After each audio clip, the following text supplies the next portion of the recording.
అందరికీ నమస్కారం. అందరికీ సంక్రాంతి శుభాకాంక్షలు.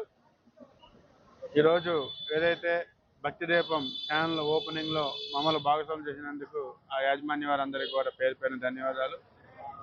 మరి ఇప్పుడు ఈ మధ్యకాలంలో సోషల్ మీడియా డెవలప్ అయిన తర్వాత ఇటు ఆరోగ్యం మీద, ఇటు సోషల్ ఏదైతే ఆధ్యాత్మికం మీద పెంపొందించడం జరుగుతుంది. దానిలో భాగంగానే ఇవాళ భక్తి దీపం ఛానల్ ద్వారా ఈ సనాతన ధర్మాన్ని కాపాడాలన్నా, ఏదైనా ధర్మాన్ని కాపాడాలన్నా మరి ఏదైనా సరే ఛానళ్ళ ద్వారా అన్నీ తెలుసుకొని మరి ముందుకు సాగాలని కోరుకుంటున్నాం. అలాగే ఈ మధ్యకాలంలో 87వ వార్డు ప్రాంతంలో ఏదైతే భక్తికి ఎక్కువ మంది ప్రోత్సాహం ఇవ్వడం వల్ల ఇక్కడ వడ్లపూడిలో బ్రహ్మసూత్ర శివలింగం కానీ, పంచముఖ వినాయకుడు కానీ, అక్కడ అన్ని సర్వదేవాలయాలు నిర్మాణం చేసుకున్నాం. దాంతోపాటు ఇక్కడ త్రిశక్తి అమ్మవారి ఆలయాలు 1,50,00,000తో నిర్మాణం చేసుకోవడం కానీ, ఇక్కడ గాంధీబొమ్మ జంక్షన్లోనూ పంచముఖ శివాలయం, అనేకమైన ఆలయాల నిర్మాణం చేసుకోవడం కూడా జరిగింది.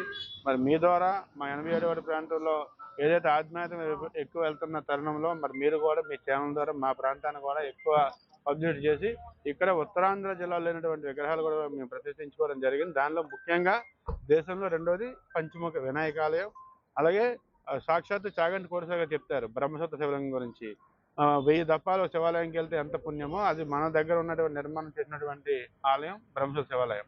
దాంతోపాటు ఇక్కడ సిద్ధి బుద్ధి సహిత వర్షిత వినాయకాలయం పూర్వం మేమే విగ్రహాలు ప్రతిష్ఠించడం కూడా జరిగింది. ఎందుకంటే దీన్ని భక్తులందరికీ కూడా ఈ ప్రాంతంలో ఉన్న ఉత్తరాంధ్ర జిల్లా లాంటి విగ్రహాలు ఇక్కడ పెట్టాం కాబట్టి మీ ద్వారా, మీ ఛానల్ ద్వారా అందరికీ పబ్లిసిటీ చేసి ఈ యొక్క ఆధ్యాత్మికలు అందరూ కూడా పాలు పంచుకుని చూస్తారని చెప్పి కోరుకుంటూ, మరి ముఖ్యంగా మీకు మరొకసారి ధన్యవాదాలు. ఎందుకంటే ఈ యొక్క ఏదైతే భక్తి టీవీ లాగా మీది కూడా ఈ భక్తి దీపం కూడా ఒక మంచి వార్తా సంచలనం ఇవ్వాలని చెప్పి కోరుకుంటూ సెలవు తీసుకుంటాం.